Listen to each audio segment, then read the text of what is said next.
Welcome to Dyspraxic Rosie Writes, a channel where we talk about dyspraxia, chronic illness, and the writing life.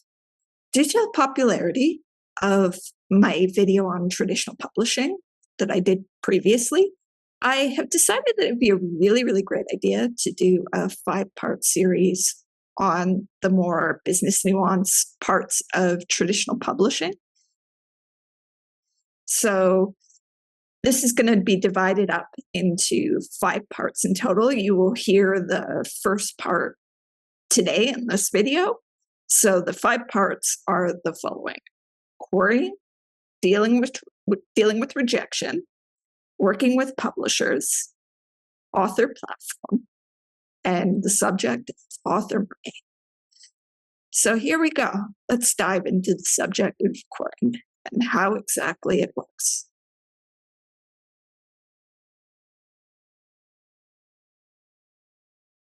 So what is querying exactly? I'm going to pull this directly from an article I wrote on questions I get asked about the publishing process. So the best way to understand the querying process is to think of it as a combination of a writing sample of the work you're eager to publish and a sales pitch. As you go through the querying process, you're putting your work into something called the Slush file. And that is probably what will happen unless you're a celebrity or an influencer or lucky enough to find a very significant professional connection with a publisher, which probably won't happen until later down the line. You will, unless you're in that boat, you will likely be put into the Slush pile.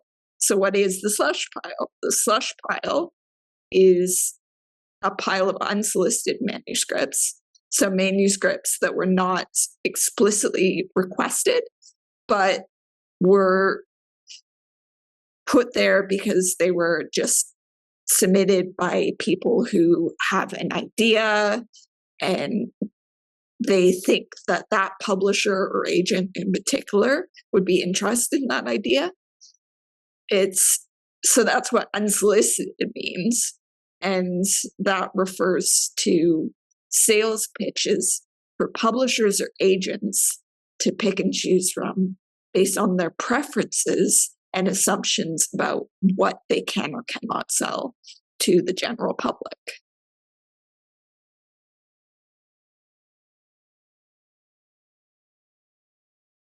So the next topic we're going to talk about is the subject of QueryTracker versus Manuscript Wishlist. So let's start with QueryTracker.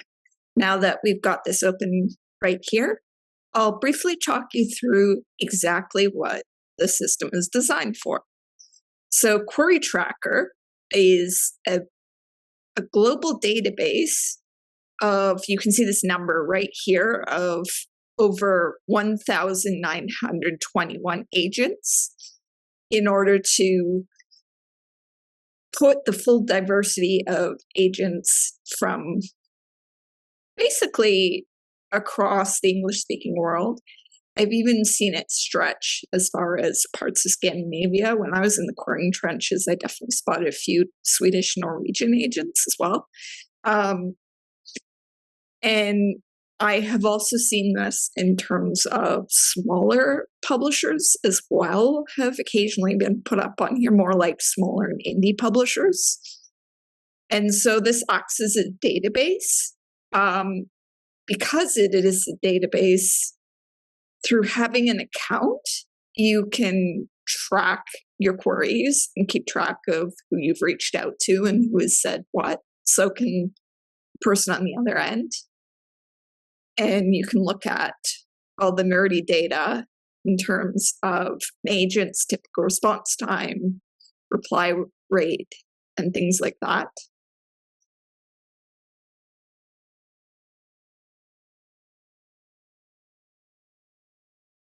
So let's bring this back to Manuscript Wishlist.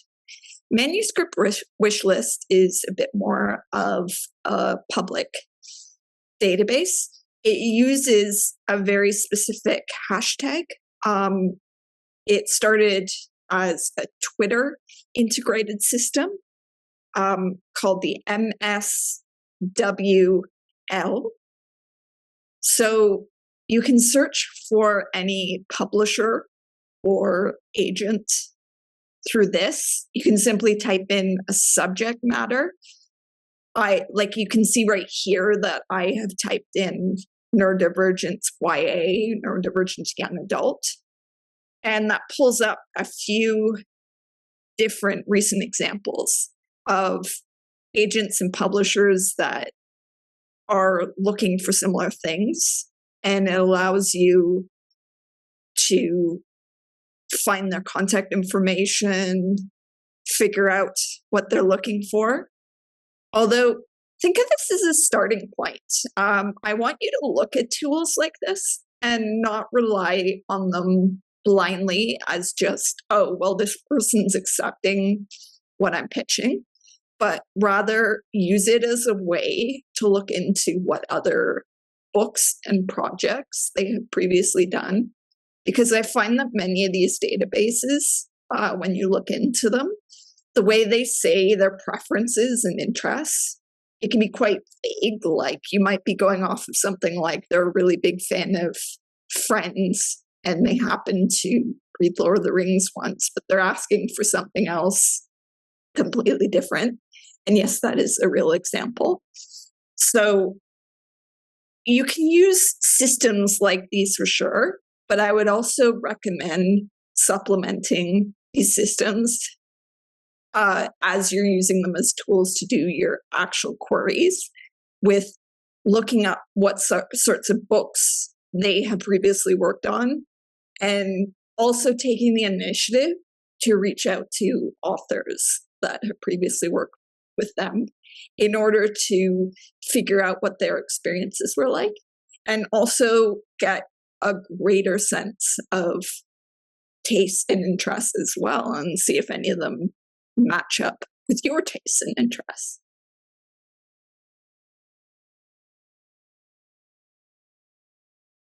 I want to, rather than going into the nitty-gritty craft stuff around querying, I wanted to recommend this book to you. It was a really, really important assistive tool for me when I was first in the querying trenches. It taught me how to write a query from the perspective of two actual literary agents. So Jeff and Deborah Herman are a couple that are both literary agents, and they've been doing this for a long, long time.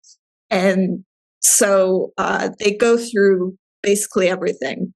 They go into how to describe what your book is about. They help you find the language for what the market of your book is.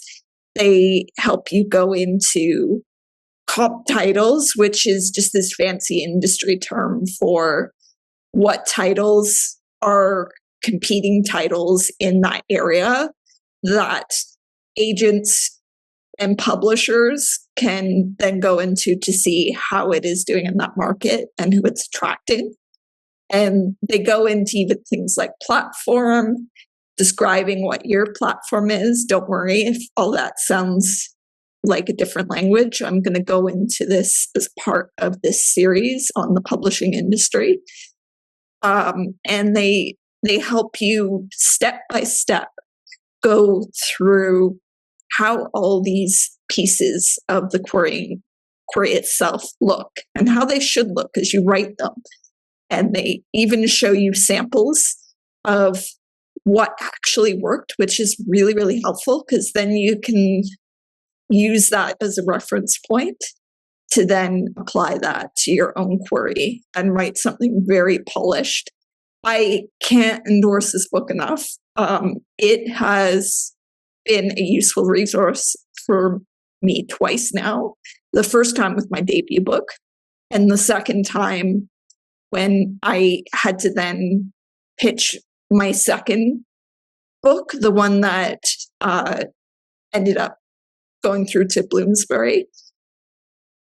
It helps so much. It has got me 2 book deals now. So I think this is just always going to be a book I'm going to have around, and I recommend you look into investing in this book for yourself. It's called Write the Perfect Book Proposal, 10 that sold and why. And I will put the link in the description for that. All right, so that is the end of the discussion on querying. I look forward to seeing you once again when we come back for part 2. Tuesday, 9 a.m. UK time is when part 2 is going to officially launch on this channel. And that will be on dealing with rejection in the querying trenches. And if you want to keep up with this series and the other related videos, like and subscribe. And I look forward to seeing you once again soon. Happy reading, happy writing, my friends.